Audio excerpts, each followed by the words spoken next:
We spoke to Jason Gorber, who is basically living in a theater chair for 10 days. Jason, your Super Bowl has started. The Film Fest is on. Tell us a little bit about what's really grabbing you. Just been an amazing festival so far. I think, we're on day 3, and with all pre-screens, I think I've seen 40 films already, which is completely ridiculous. Over there is happening right now, one of the premieres of Gravity, starring George Clooney and Sandra Bullock. This film is absolutely incredible. I had a chance to see it yesterday. When the stars show up, it's an absolutely magical time of year.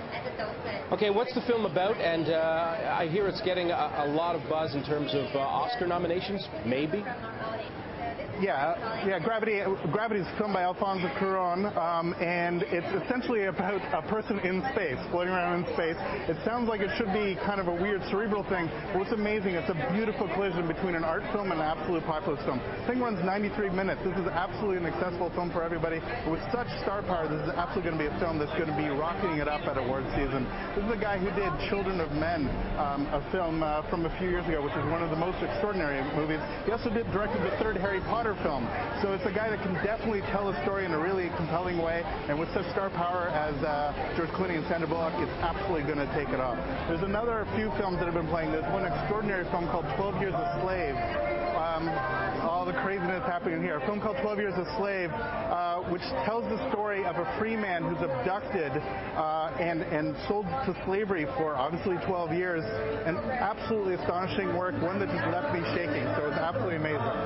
I heard that after that film ended, there were some people who were in tears and there was a standing ovation. 12 Years a Slave is absolutely a film that will leave you breathless. It is astonishing performances from the cast. Chiwetel Ejiofor, the film star, is certain to get notice at awards time. He absolutely brings the film. Steve McQueen, the film's director, has done stuff like Hunger and Shame with Michael Fassbender, brings an incredible cast together to tell this story that frankly has never been told. It's a beautiful collision between a European sensibility, more art film kind of stuff, and strong American film writing. And by telling the story, by telling this incredibly poignant story about slavery, we see ourselves in the central character, this character who has been abducted and sold to slavery. So as an important film, it's incredibly important, but as simply a film experience, we cannot ask for more. It is absolutely one of the highlights of the fest. On the international front, geopolitically, the Film Fest has also been weighing in. Our newscast has been partially dominated by the situation in Syria, and there's a film there about what happened in Egypt, in Tahrir Square. Yeah, I'm actually showcasing a shirt from the film The Square, which is an astonishing documentary. Again, TIFF isn't just about the red carpets and the glamour and all of this craziness going on. It also showcases the world's best films in all genres, and documentaries, it's an incredibly strong showcase for documentaries. The Square in particular is this fantastic film that takes over the 3 years from January 2011 to present day, the events that took place in Egypt.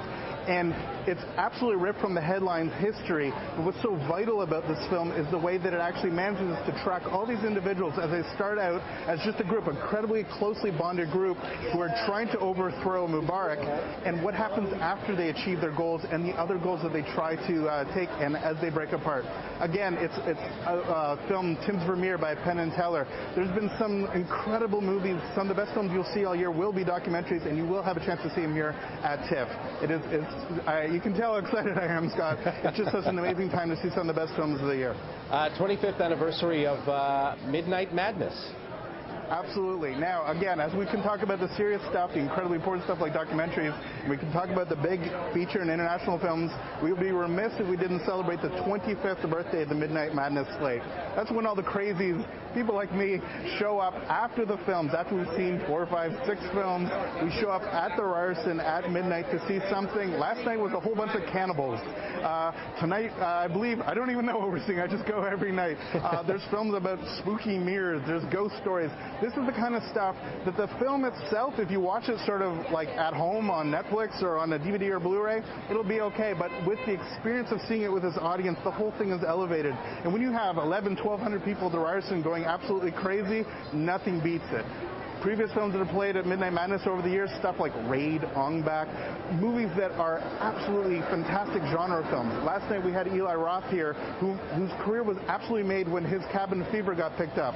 And now he's an absolute juggernaut in terms of this kind of sort of sickly, gory films. He was here last night back in town, and he was welcomed back like one of the sons of the festival. So happy birthday to everybody at TIFF's Midnight Madness, and I'll see all you crazies at midnight tonight. And we'll let you get back to the autograph seekers and the paparazzi who are hounding you only minutes ago. Jason, thanks very much. Thanks so much, Scott. And again, let's get into some movies. This is absolutely the highlight of the year in the Toronto film community. Come from all over the country. This is the place to be.